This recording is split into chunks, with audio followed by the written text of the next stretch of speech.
Welcome into ATL Day Ones with Jarvis and Tenitra. Coming up on today's show, should the Atlanta Falcons trade up to the number one spot? And there will be a new face on the sidelines come Tuesday for the Hawks. But does that new face mean some new things for the back half of this season? And last but not least, and for the culture, we need Atlanta United to get their swag back. It's ATL Day Ones. Let's go. This is ATL Day Ones, part of Locked On Sports Atlanta. And it starts now.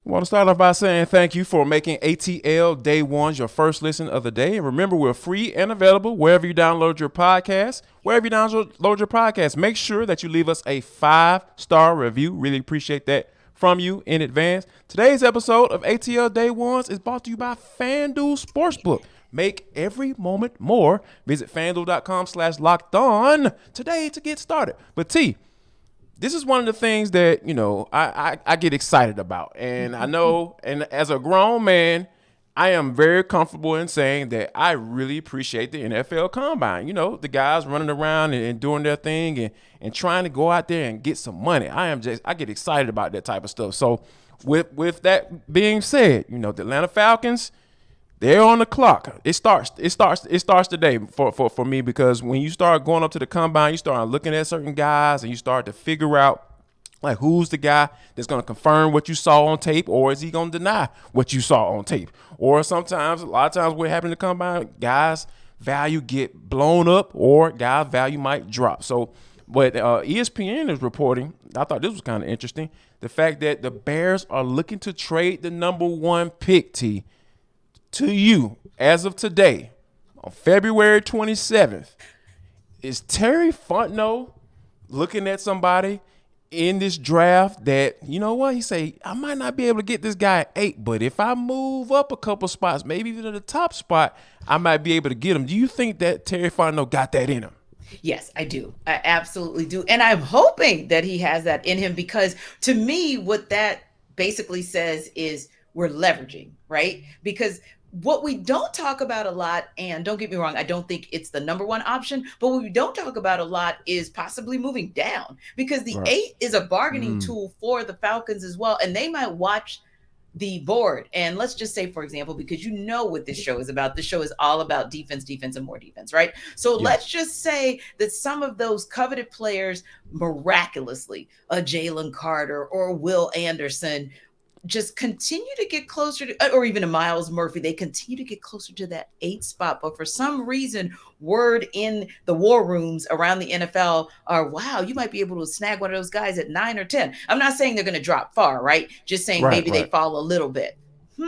That puts Terry Fontenot in a great place. And so I say going down, but of course we're talking about going up as well. My point being, I believe that Terry Fontenot and Arthur Smith are game and have the ability to leverage to get what it is that they want out of this first round pick. So yeah, I think if there's an opportunity to go down and get some assets, nothing's wrong with that either, just throwing it in. But if there's an opportunity to go up, even if it's somewhere, say like to the 6th spot, right? Or maybe to the 5 spot, and you don't have to give up multiple number ones or assets, we're just going to say assets in general, then I say go for it. And honestly, Jarvis, whether they actually make it happen or not, I still believe they'll give it a shot. Yeah, and I wholeheartedly believe it, because we saw we got a little taste of it last year when they traded up to get Arne Ebiketie. And I think that, I like to get clarity when guys start throwing out their best player available. And when I talked to Terry Fontenot and asked him about it, he was just, the way he broke it down to me was, he's like, if a guy that we really feel that we want and we feel like we need, it feels a need as well, he said, we'll be willing to move up and go get that guy, because that best player available that we want and need, that feels a good, we feel that can be an impact player for us, he might not be available at 8. But if he's available at 6 and it makes sense and we make that phone call to go jump up, because what happens every year, T, in the NFL draft? Quarterbacks get overvalued, they get hyped, and that Anthony Richardson train is starting to get the moving, T. I'm telling you. It's moving, so don't be surprised. It happens every year. So if quarterbacks start coming off the board in those top 4 picks, and I promise you, there's going to be somebody sitting right there waiting for the taking, whether it be Jalen Carter, who decided that he's not going to work out at the combine, he's going to wait till his pro day, or a guy who I feel like has been forgotten about in Will Anderson, because this dude put up numbers in college, and nobody seems to be talking about him that much. So I think that this regime is primed and ready to jump up if they see fit, and I wouldn't be surprised if they do. Now, if they trade down, I think you playing a little chess, not checkers, because there might be somebody that you might covet that might be a top 10 worthy pick, but he falls, and you might be able to trade back a couple picks because, hey, some of those quarterbacks might be available at 7 or 8. So I think that the chess and checkers that goes on with this NFL draft and the combine, and once these guys start putting numbers on paper as far as measurables and all that stuff, I'm just fascinated by it, and I can't wait till they actually get this thing going. My favorite group is going on Wednesday. The D-line and all them boys that put their hands on the quarterback. So I'm gonna be locked in come Wednesday when those guys get ready to take the field. Now, as far as taking the field, the Braves took the field over the weekend in the Grapefruit League. And Max Fried is set to take the mound today, T. But the one thing that really stood out, everybody named Mammy is talking about, is the fact that the Braves lost the game on a pitch clock violation. And my guy Cal Conley, was standing up at the plate. He was looking at the catcher. The catcher was standing up. He was like, okay, what you doing? And then the umpire looked at him and said, no, you need to be paying attention to looking at the pitcher and see what's going on. So my question to you is, T, isn't it a good thing that this happened in the Grapefruit League and not necessarily the regular season? You just put that nail on the head. This is the perfect time. I was so excited. I might have been the petty person who was like, yeah. Now figure it out. There it is. Boom. You just said it. I don't even have to repeat it, because this is what you want. You want it to go south, and you want it to go south in a game with some heavy hitters. We're talking Braves and Red Sox, where people are actually paying attention to what they're doing in the Grapefruit League play, right? Indeed. And granted, we were paying attention for some different reasons. You and I talked about that Friday. We wanted to see what Kobe Allard was going to bring to the mound. Indeed. We wanted to see what it was going to look like in left field. What was that rotation going to look like from Brian Snicker, and whether or not we'd see Vaughn Grissom at shortstop and what he would bring to the table, right? So we kind of had our eyes on some other spaces and places, but low key, I think the entirety of MLB fandom was like, but what about that pitch clock? And I'm going to tell you something that I find so funny, because, we've had Andy Bunker and Randy McMichael on the show before, right? And those guys were having the funniest conversation about something as simple yet important about where they're going to put the pitch clock. How big is the pitch clock going to be? When is the pitch clock really going to start? We know what you're saying in your verbiage in the new rules. Yeah. When are you really going to start that clock? So to me, it was so hilarious, Jarvis, if you kind of went out on social media to see the pitch clock was like this big. It's huge, and it was huge. And it was the funniest so thing. Daunting. Right, it really was. And you know what I say, Jarvis, and I don't want to take away from the important piece of it, which is we do need to see how this plays out as we continue through Grapefruit League play. But how about Major League Baseball getting a win when NBA is knee-deep in the final third of its season? College basketball is heating up. We're about to go into the NFL Combine, and we're talking Major League Baseball, Grapefruit League play. When you talk about the issues that Major League Baseball has had as far as visibility and competition with the other leagues, I think this is a bigger win in the bigger picture for Major League Baseball, because we're still talking about it, and that was 48 hours ago. Absolutely. I think Rob Manfred is sitting in his office just like this. While you're doing that, Rob, make sure you figure out what catchers are supposed to be doing too, because you put this mandate on pitchers and hitters. What is the catcher supposed to be doing? Is he supposed to be in the ready position? Was the pitcher ready to go? Was the catcher ready? Because it seemed like the catcher definitely wasn't. So it is going to be so fun that we're actually paying attention to Grapefruit League play and oh my God, baseball in the spring. How cool is that? Absolutely, it's definitely cool, and we'll definitely, we're gonna get some recognizable names on the mound, like you said, with Max Fried. So there's gonna be something definitely to keep an eye on as the Braves get this thing going. We're trying to get another World Series, baby. We need that. Good Lord. All right. Speaking of championships. Well, let me not say that. Well, Tony Ressler wants a championship for the Atlanta Hawks. He says he wants to try to do that. So, hey, they started this weekend because they hired our guy, or is that our guy? We'll talk about who that is. Quin Snyder. He's the head coach of the Atlanta Hawks. We'll talk about why the Hawks were so intent on getting them in the door right now. But first, we got to talk about a FanDuel Sportsbook because it is the number one sportsbook in America. You guys listen to the number one podcast in America, ATL Day Ones. It don't have to be on paper. That's what we believe because that's what it is. All right. So, why don't you guys mess with the number one sportsbook in America, and FanDuel is our new sports betting partner. Now, new customers, I got something for you. No sweat first bet up to $1,000. That's bonus bets back if your first bet doesn't win. So if you lose your pants, you bet the under on Trae Young hitting that 3 3-pointers. Hey, that's your fault. That's on you. The dude is motivated. So go to FanDuel Sportsbook and check them out and download that app. It's safe, secure, and it's super easy to use. They got money lines. They got the over-unders on 3-pointers made, like I mentioned, with Trae Young and all that good stuff. Plus, you can even combine your bets for a chance at a bigger payout with a same game parlay. How about that? So don't miss your chance to get your no sweat first bet up to $1,000 in bonus bets back when you go to FanDuel.com. That's FanDuel.com/locked-on. FanDuel.com/locked-on. Make every moment more with FanDuel, official sports betting partner of the NBA.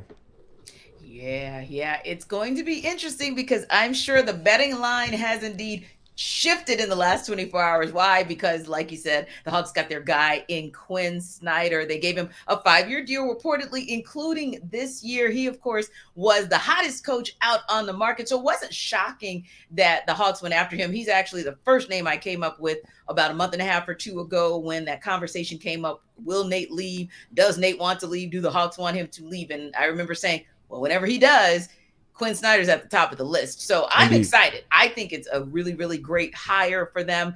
But what really threw us off, if we're all being honest here, started about 5-6 days ago when we heard that Nate McMillan was relieved of his duties. Very odd time because we're talking about 5 days after the All-Star break began and there wasn't a peep. And then it became clear, like, they're on mission to go after somebody whom they feel is a guy that other teams are going to come after. They're going to go after full force. Right. That said, the Hawks seem very intent on getting their guy, but to get him hired on Sunday with 21 games left in the season, why were they so intent on hiring him, do you think, starting him potentially this season to maybe get them going as early as tomorrow's game against the Wizards? You know what, T? This speaks to me as because he was interested. He was interested in taking a job. What did we talk about as far as like up and coming head coach coming into this situation? Because you know that Tony Ressler starting to get some of those things as being a meddling owner. You got a young first-time general manager in Landry Fields and a first-time executive anything and assistant general manager Kyle Korver. So, and you got Nick Ressler being reportedly calling the shots over Travis Schlenk and one of the reasons why he got fired. So it has just been a poop storm of stuff circling around his team. And for a guy like Quin Snyder, who is, to be honest with you, as far as what he's done as a head coach and as far as not having any real baggage around him, because, some people can make a case for Ime Udoka being the best available head coach out there. Sure. So I think that for him to be interested and for Tony Ressler being willing to, go ahead and pay for that type of situation, reportedly or allegedly that he got is about $8 million a year for those 5 years. So so those are some of the things that I feel like what made this a match made in heaven, right? You got a guy who's interested in coming in because, and you know why he's interested, folks? Because the team has talent. So I think that's one thing people forget. Like, the Hawks look so good. They went 2-0 without Nate. That just goes to show. It goes to show that this team has talent. And these doggone boys, these players were right, T. The players were right. It's not all on Nate. It's on us. What was that message that we talked about as far as those guys just consistency? That the message was clear as day. Those guys, the ones that spoke on the first day, Clint Capella, DeJounte, it's not all on Nate. It's on us. And I think that, when you have a coach like Quin Snyder saying, you know what, like I'm willing to come in and go do this thing, get this thing rolling right now. And I think it's a little weird because the coaching staff is still going to remain the same. Nate McMillan's son is still on the coaching staff, and they said that Woj said that they will remain. Yeah. And they will remain, for the rest of the season. So it's going to be some grown men conversations, I feel, within the next couple of days or 24 hours, because they got a game tomorrow, like you mentioned. So I think all in all, though, I feel like it was a perfect match for both parties because we know Ressler wanted to get right, and we know that Quin Snyder was itching to get back into the coaching realm, and he knew that based off of from a strictly basketball situation, they had what he needed in order to be able to do something with it. Right. And one of the things that Landry Fields mentioned in what he was looking for in his next head coach was someone who could come in and change the culture, affect the culture, and kind of dictate the direction that the culture was going in. And I think that when you're someone like Quin Snyder, who really walked away of his own accord from the Utah Jazz, he walked away basically citing that he felt like his players maybe needed a new voice, kind of maybe it was time. So he kind of understands walking into a situation where new voice is needed, having walked out of a situation where he felt maybe a new voice was needed. I also think that someone who was with the Hawks fairly recently, he was there during the last portion of the tenure of Coach Mike Budenholzer. I think that speaks volumes because, hey, if he didn't want to come, to your point, it could have been, well, spoke to Coach Bud. Yeah, brother said, don't go back. I'm good. Easy. But he didn't say that. And so I think that's a huge component there as well. He's someone who wants to be here. And why is that important? Because you've got to look at this from a long-term and short-term perspective. They obviously brought him in, like we said, because the thought was, hey, there are some other teams after him, and we want to make sure we get our guy before they do. But I believe the other piece is the Hawks were not content in accepting that this season was a lost cause. So if they could go on a serious run in the last 21 games, and of course, giving credit to Joe Prunty for them going 2-0 in those first two games of the post Nate McMillan era. But if they could go on a run in the last 21 games of the season under somebody who they felt could get the Hawks there, then why not go ahead and get that regime started soon? And I think you mentioned another piece there when we're talking about the culture and kind of the future. And that's kind of a question that was running through my head as well that I wanted to ask you about. When you look at the short term, okay, obviously the Hawks are in 8th place. And when we look at the teams right above them, the Heat, the Knicks, the Nets, etc., these are teams that even the Cavs as recently as Friday, these are all teams that they've beaten, so that they can definitely make some headway to keep themselves or get themselves out of the play-in round. But I also think, hey, we know from a short-term perspective, we agree, Snyder's probably a good fit for this current roster. But as he's making moves in these last 21 games and understanding what the culture of the Hawks is, Jarvis, for me, you still got to look at what's going forward. So I feel like Snyder, what can he build on based on what he's seen, what we've seen in these two games in the Nate McMillan era, or what do we expect that he'll see in these next 21 games that'll dictate what we see on this roster for going forward? I think that this is all about whether or not they can make this roster as it's currently constructed with the money. I'm talking about the money guys. The bench guys, those guys are fluid. They'll be able to swap them out and do what they need to do as far as to be able, as to filling out the back end of this roster. But I'm talking about the guys that got them checks. I'm talking about Trey. I don't think he's going anywhere. I'm talking about DeJounte Murray as well. So and as far as DeJounte Murray, you're talking about DeAndre Hunter, John Collins. I think that's the real big piece. What does John Collins look like in Quin Snyder's system? Is he a fit? And are we going to have to look at going forward and trying to get something in return for him and not necessarily getting what we would like? So I think that's another reason why I feel like Quin Snyder is getting here in here immediately, because he wanted to get a really good 21 game sample size into what this team will look like as it's currently constructed, sitting right there, right up under that luxury tax threshold, because we know Tony Ressler wants answers when it comes to that. Yeah, I would agree. And yeah, it's a good enough sample size for him to be able to make a decision, because honestly, what we've been talking about most of all has been, oh, okay, well, look how great Donovan Mitchell was and the relationship that he had with Coach Quin Snyder, which, hey, he was successful. Rudy Gobert, look how great he was. That's great. So assume that you've got a Trae Young and you've got a Clint Capella, although we don't really know what the rest of that looks like. But I'll be interested, to your point, to see what happens with the rest of the guys, because Quin Snyder had other guys under him, like a Bojan Bogdanovic. He had a Mike Conley. He had a Derek Favors and a Joe Ingles. What are some of the things that he did with those players, or what are some of the things that he saw in those players that are going to help him to hone in, not just on John Collins, but for me, Jarvis, it's really the 2, 3, and the 4, because you kind of already know what you got in the 1 and kind of know what you got in the 5. But I want to see, what does Quin Snyder do with the 2, 3, and the 4, or what does he see in the 2, 3, and the 4 that tell him what he's going to need for the rest of the season? But hey, guys, finally, you can feast on Built Bars because of excitement and not stress. Why? Because United gave you guys a win, an amazing win on Saturday in their season opener at home against the San Jose Earthquakes.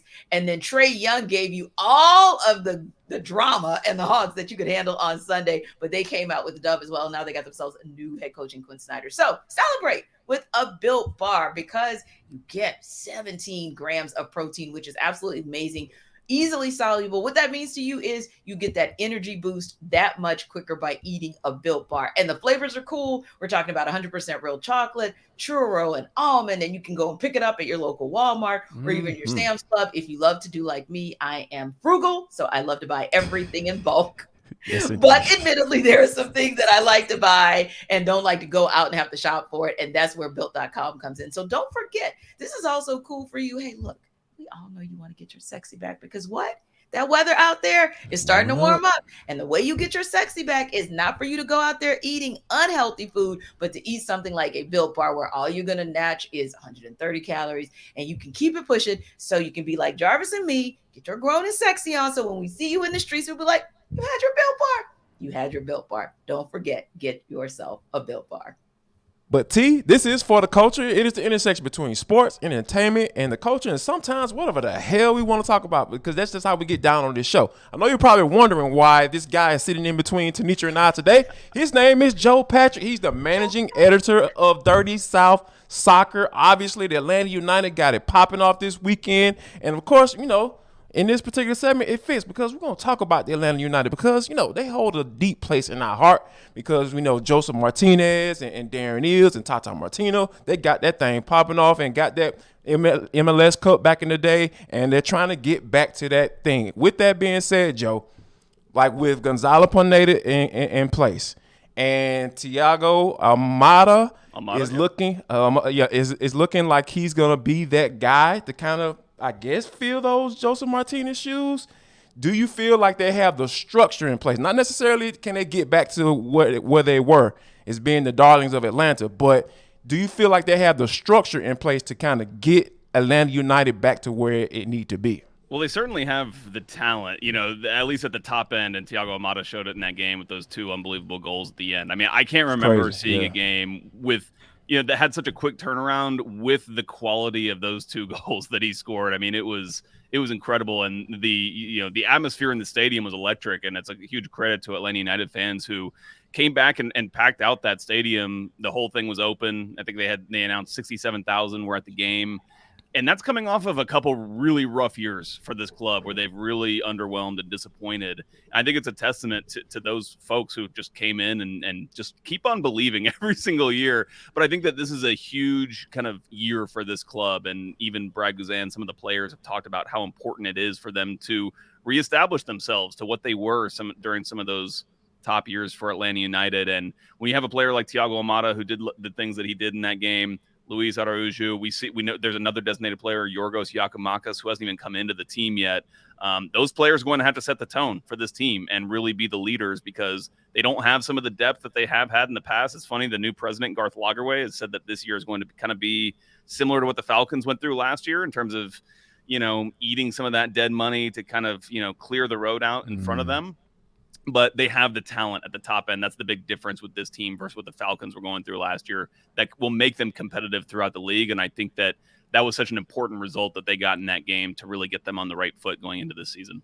Now, you said a couple things, Joe, that piqued my interest and actually made me think about why 67,000 were able to pack the bins on Saturday. It's because of the track record of United, which is a little bit different from the Falcons, if we're being honest here. Mm-hmm. Because when you look at the MLS Cup, when you look at the Campeones, and Campeones Cup, exactly, US Open Cup. There exactly so many times that United has delivered in the short tenure that they've been in MLS, right? It really gives the 17s encouragement, like they're going to get back. But you also mentioned one thing that I think is critical as well, and that is the new guy at the helm in Garth Lagerwey. Had an opportunity to meet him a couple weeks after he joined the club, and it's interesting because he's charismatic, but in a very different way than Darren Eales. So I wanted to kind of get your thoughts on two things. Number one, the success that Garth Lagerwey had both as a player and up in Seattle, as well as the success that United has had over the years. How do you think those things will meld together, to your point, to get the 17s and the United faithful, the Five Stripes faithful,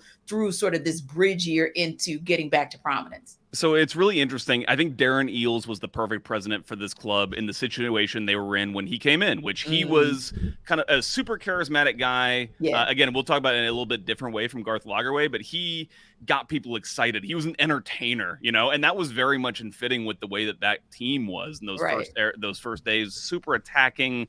And that's the way he wanted to build the club.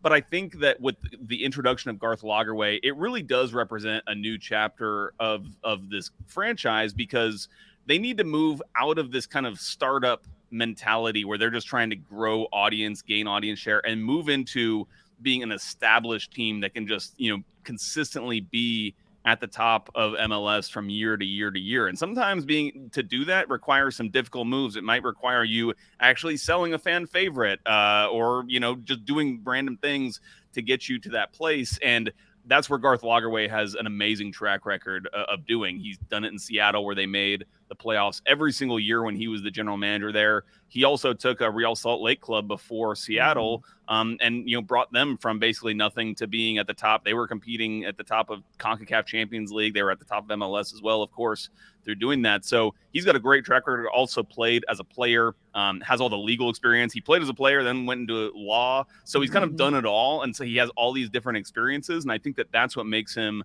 a unique fit for this team. We saw him sitting next to Arthur Blank in the suite for that first game yesterday. I think everybody's really excited to see what executive like Garth Lagerwey can do now that he has those resources coming from Arthur Blank, who we know invests more into this franchise than I think any owner in MLS by far. So that's really a reason to be super excited for, what can possibly be for this club under Lagerwey. I think one of those things that, I know you mentioned his name, but I'm not going to even try to pronounce it. I've been calling my man Double G. Double G. Double G. Double G. We're going to go Double G for now until he gets on the pitch, right? So I know he having issues with his visa and everything. Like, what is the time frame are we looking at? And then what can we expect from him once he does get on the pitch and start playing games? We don't know exactly. Obviously, it just is going to come in as soon as it gets processed, which is kind of out of people's hands. But I think a lot of people around the club are thinking that it is going to come through this week. At least if it follows through with the way that some other players, their visas have been getting processed with that time frame, then they would think that it should come through this week. They thought there was a chance it would come through last week. So you would think that if that was the case, then this week is it's more likely than not to happen. Let's hope it does, because this team, frankly, needs him really badly. If there was anything you could criticize from the game that they played against San Jose on Saturday, it was that they were just clearly missing that quality at that position at striker. And it's such an important position. I mean, it's the guy who you're relying on to score goals for you. And so if you have, I don't want to rag on the kid, but, Jackson Conway is a 21-year-old homegrown kid. You can't expect him to kind of be that guy who's leading the line and doing all these good things for you. And I think that by bringing in Double G, Jaco, what I love about him when he did his introductory press conference, he was like, "You'll learn my name when I start scoring goals." And it's like, that's exactly. I love it. I love it. That's the kind of mentality you want, like it honestly reminded me so much of Joseph, just the way he was talking with this kind of confidence. Like, I think especially at the striker position, you need a little bit of selfishness that can be healthy for you and can be the thing that kind of pushes you on and allows you to score those goals. But I think that when you get him in the lineup, he's also going to just create opportunities for some of these other players like Luis Araujo. We saw him have such a down year last year, and this team was basically playing without a consistent striker at that position all year long. And to be perfectly honest, as much as we all love Joseph Martinez, he's meant so much to this team. He's never been the same since he had that knee injury. So I think that the quality at that position is going to go up like tenfold with a player like Jaco coming in this season. Absolutely. We are looking forward to that happening because we know we want to get Atlanta United back to where they used to be because that swag back. We got to get that swag back, man, because the excitement was true and genuine back then, and I think that with the 67,000 that was out there, not tickets distributed, but the ones that people are actually warm bodies in the seats in the building. It was absolutely it was a joy to check out over the weekend. Joe, we thank you for your time, man. We appreciate you, and don't be a stranger to ATL Day Ones. Thank you all. I'll be back. Please. I love it. Thanks, guys. Good to see you. Thank you, Joe. Good to see you. Boy, I tell you, Jarvis, it is exciting times because, we talk about on the show all the time our bigs, right? We talk about the Hogs, we talk about Falcons, Braves, and United. And the Braves and the United have really been the ones to keep hope alive these last couple of years. Keep us sane, exactly, with giving us some championships. So shout out to Joe for stopping by. Excited for what we're going to see with Five Stripes because I think this is going to be a sneaky good season like the Falcons, right? Where we've been talking about rebuilding, and they were in that mix right down to the last moment. United might shock us, and I'm looking forward to it because I don't know, Jarvis, about you, but I think those guys getting their swag back. Absolutely, and consistency is key when it comes to what we see week in and week out. And we thank you guys for being consistent with us and making ATL Day Ones your first listen of the day. Remember, you can always check out Locked On Sports today and make it your second listen. They have all the news and reviews and national stuff going on, all the pitch clock stuff. They dropping in on Locked On Sports today, and you can find it wherever you find this podcast. And last but not least, before we get out of here, I ask you guys this each and every day. Why don't you guys make sure that you share love, show love, and most importantly, spread love?